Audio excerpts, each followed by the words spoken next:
Fala galera do canal, Coisas no Mundo. Tamo aí, vamos ali em mais uma gravação, né? Vamos encontrar o parceiro ali da barbearia, que veio pra jogar futebol e depois virou barbeiro. E a gente vai trocar uma ideia, uma experiência de vida dele, tá ligado? Vai ser um negócio bem legal, bem rápido, pra gente só bater um papo mesmo e ele falar um pouco da história dele, beleza? E aí, meu parceiro? Como é que Beleza? você tá, tranquilo? Tudo bem? Como é que foi o dia hoje? Foi bem demais, foi cansativo, mas estamos de pé, né? Show de bola, bora ali, Vambora? pai. Bora Bora, produzir que produzir. o negócio vai bombar, Tem pai. que produzir que o dinheiro tem que cair na conta, né, pai? Tá na Europa.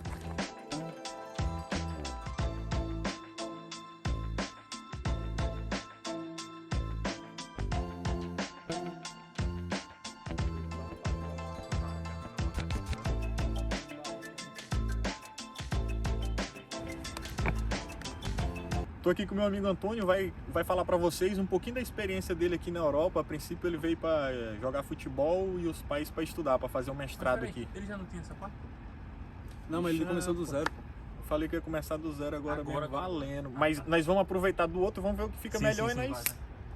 Então, Zerou, pai. tô aqui com o meu colega Antônio, que eu tive o prazer e a oportunidade de conhecer ele aqui depois que cheguei aqui em Aveiro. Ele vai contar um pouquinho da experiência dele, que ele saiu com os pais, o pai veio para estudar, para fazer um mestrado aqui, e ele aproveitou, já tinha uma proposta de futebol e veio para jogar, fazer teste num clube, fazer avaliação e graças a Deus ficou. E ele vai contar agora com as palavras dele como foi essa avaliação e como foi a experiência dele de estudar e jogar futebol aqui. Valeu, Então, Antônio, tudo contigo. bom, filho? Então, Eduardo, a minha história começa em 2014, mais ou menos. Minha história não, do meu pai, né? Que meu pai, assim, meu pai é músico, já tinha vivenciado algumas coisas fora do Brasil, como Canadá, já foi orquestrar no Canadá, já foi orquestrar na França, já passou pela Itália também, e ele já sabia mais ou menos como era morar fora do Brasil. E meu pai sempre teve essa pulga atrás da orelha de buscar alguma coisa fora, de querer alguma coisa fora do Brasil para vivenciar, para viver, para mostrar à família como é que era. Então em 2014 ele começa a procurar universidades e formas de morar fora do Brasil legais, uma forma legal de viver, que ele conseguisse trazer a família e mostrar pra gente o que é que era aquilo, né?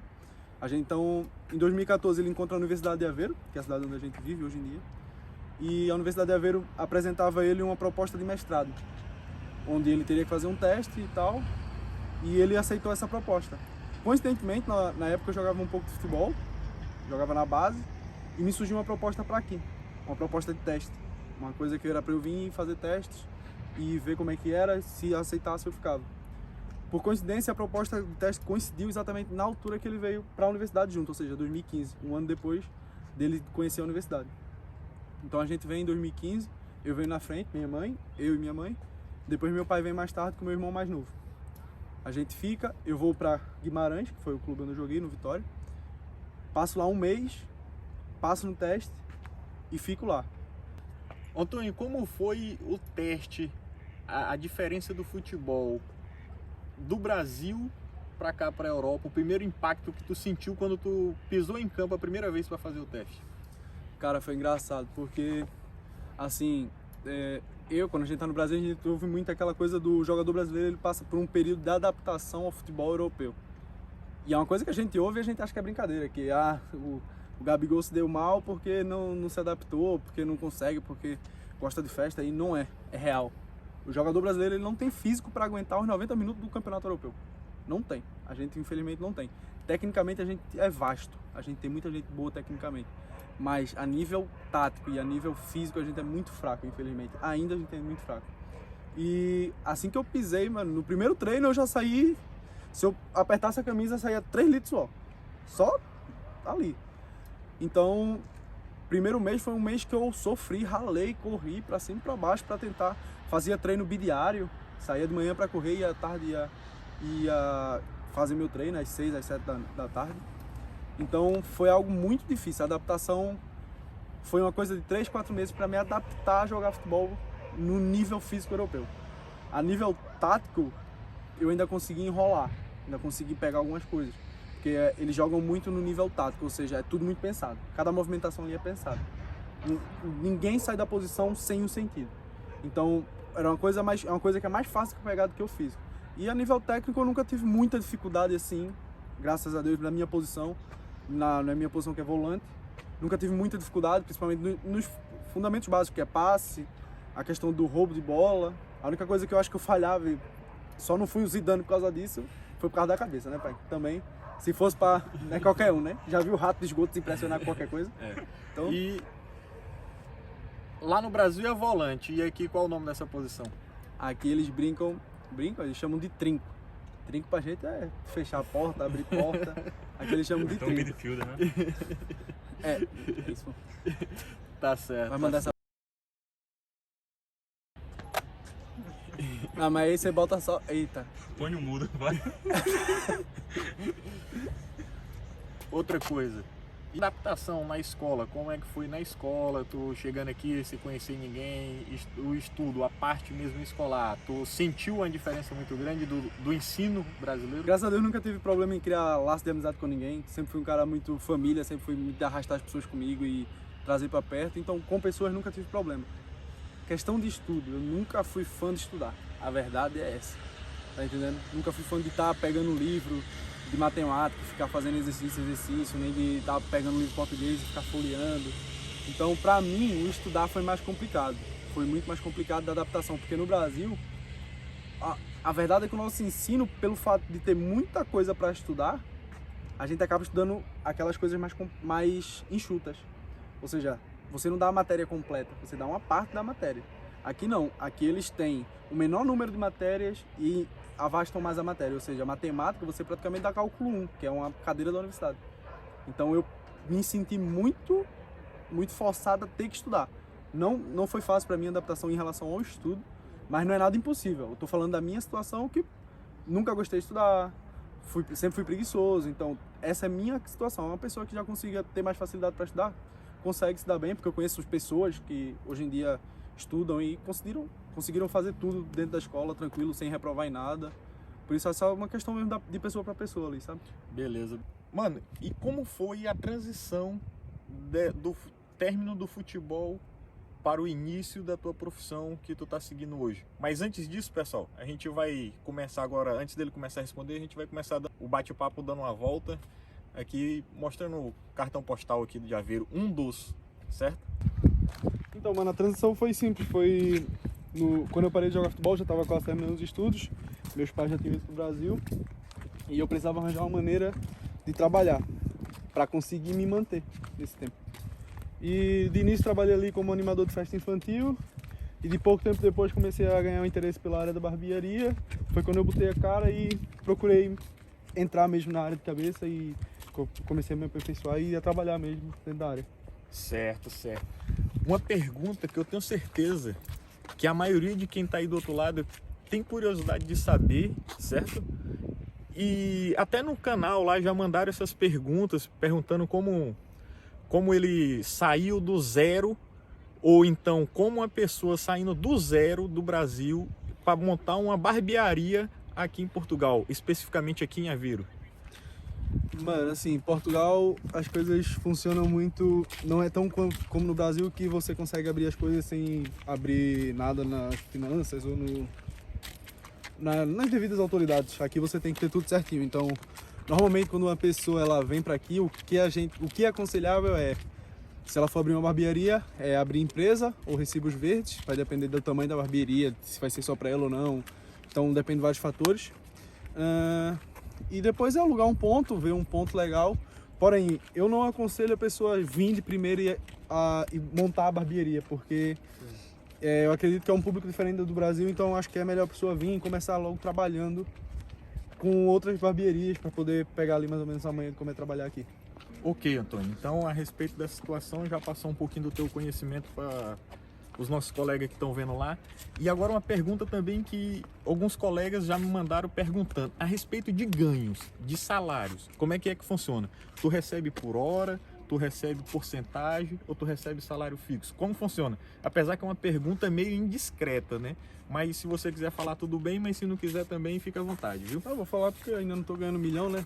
Quando eu passar a ganhar milhão, a gente para de falar porque fofoqueira é complicado. Mas não, hoje em dia eu ganho porcentagem de corte, eu ganho 50% em cima de todo serviço que eu faço. Ou seja, hoje o meu corte lá na barbearia é 10 euros, se for só o cabelo, se for cabelo de barba é 18, ou seja, do corte de cabelo eu ganho 5 e do cabelo de barba eu ganho 9. Mas normalmente aqui em Portugal funciona, a grande maioria das barbearias funcionam por porcentagem. E, cara, assim, em Aveiro, que não é uma cidade tão grande, assim, eu consigo tirar aqui por volta de 700, 800 euros por mês, que já é acima do salário mínimo. Atenção que o salário mínimo é 660, então já estou bem acima do salário mínimo. Mas pronto, é isso, ganho cerca de 700, 800 euros, porque é uma cidade assim, mediana, não tem tanta população, e é uma população mais idosa, então é mais diversificado, porém dá para tirar um bom salário, sim. Então, como tá tudo certo, ele respondeu já algumas perguntas que o pessoal me mandaram lá, que tava com dúvida. E tuas dicas, Antônio, para quem tá chegando, quem tá saindo lá do Brasil, o cara falou assim lá no Brasil: hoje eu quero sair daqui e quero montar meu negócio em Portugal e eu quero mexer no ramo de barbearia. Quais as dicas que tu passaria para esse pessoal hoje? Cara, assim, a primeira dica que eu dou é não venha primeiro para montar barbearia, não venha querendo já abrir, porque o mercado português ele é diferente do mercado brasileiro. Aqui você não vai ter tanto fluxo de pessoas como é no Brasil. As pessoas aqui cortam cabelo menos vezes, infelizmente, ou felizmente, porque é a maneira deles viver. E, cara, muita gente que eu vejo nos grupos de Facebook, que acontece muito os barbeiros, eles perguntam se tem trabalho e se podem buscar eles no Brasil para trazer para aqui. Cara, a minha dica crucial é esteja aqui primeiro e depois peça trabalho, porque ninguém vai buscar ninguém ao Brasil, a verdade é essa, é muito difícil e nunca aconteceu, nunca ouvi acontecer, tipo, irem buscar um barbeiro no Brasil para trabalhar aqui. Por isso eu acho que a primeira dica é estejam aqui, procurem trabalho quando estiverem aqui, fica muito mais fácil. E, mano, se a pessoa tiver uma dúvida, levo meu material ou não, eu aconselho a não trazer, por causa da imigração, que eu não sei se você já falou nos vídeos, mas a imigração aqui, ela vai abrir sua bagagem. Se ela pegar, ela vai abrir, e se ela pegar o material, ela vai mandar você de volta pro Brasil. Então, compre aqui, é barato, as máquinas aqui são super acessíveis. Com coisa de 700 euros você consegue montar um material muito top para trabalhar, e é um material que já fica para sua estadia enquanto você estiver em Portugal. Ele falou já algumas dúvidas do pessoal, que o pessoal tirou aí. E agora sobre a experiência que ele está vivendo hoje e a experiência que ele teve no passado, eu vou perguntar para o nosso colega aqui, que hoje que ele trabalha numa barbearia que o proprietário é brasileiro e na primeira barbearia ele trabalhou, o proprietário era português. Se há alguma diferença ali dentro do local de trabalho, com os clientes, se há diferença do brasileiro para o português, com o tratar dos clientes, com as pessoas, o ambiente ali dentro, como é que funciona mais ou menos, Antônio? Cara, assim, a minha experiência com portugueses não foi má, foi uma experiência muito boa até. Mas assim, como eu joguei futebol, eu tenho já venho desde o futebol, então da resenha do vestiário, quem já jogou futebol sabe como é que é. E, bom, eu tenho muito meu jeito de brincalhão, de brincar com tudo, eu brinco com tudo. E digamos que os portugueses não são tão brincalhões quanto eu. Mas isso não foi em momento nenhum um problema. Quanto atenção. nós, no caso, nós brasileiros. Exatamente, mas isso em momento nenhum foi um problema, mas eu senti que foi algo que faltava essa pimenta ali no tempero do dendê, faltava isso, então foi uma coisa que eu senti. Então trabalhar com brasileiro, a gente tá o tempo todo brincando, rindo, tirando onda com a cara um do outro, e isso, querendo ou não, passa pro cliente essa alegria, essa felicidade, eu acho que isso é muito positivo. Com certeza, esse é um fato muito crucial que nós brasileiros já temos quando a gente nasce com isso. Exatamente. Que de conversar, ter assunto para tudo, puxar assunto com os colegas, isso é muito importante. É sensacional e foi uma satisfação muito grande te conhecer, meu brother. Parceiro. E quanto eu puder indicar o teu salão, a gente vai ficar indo lá porque você é profissional, é de primeira qualidade. É isso, rapaziada. É isso mesmo. Tamo junto, pai. Valeu, pessoal. O cameraman quer dormir, pai. Já nem lembro. Não, peraí, pô. Lembra, Tô só né? recapitulando aqui.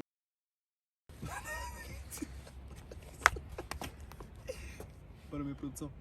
Vamos lá, produção. Tudo ok, câmera? Gravando? Não com ninguém. Os professores não, né? Sou. Quer vir entrevistar? Quer. Aqui na universidade para fazer um doutorado e depois... Ele já tá contando a história. E não é que eu tava pensando, o Eduardo já contou metade da história já, né? Pra mim eu já não falo mais. Eu já não... Não, peraí, vamos voltar, peraí. Eu já não falo. Que ele começou a ver com o pai. É porque sem introdução... Jogou. É porque sem introdução ele me quebrou, velho. Sem introdução ele me quebrou. Ele tá pulando, entendeu? Mas peraí. Contou a história, mano.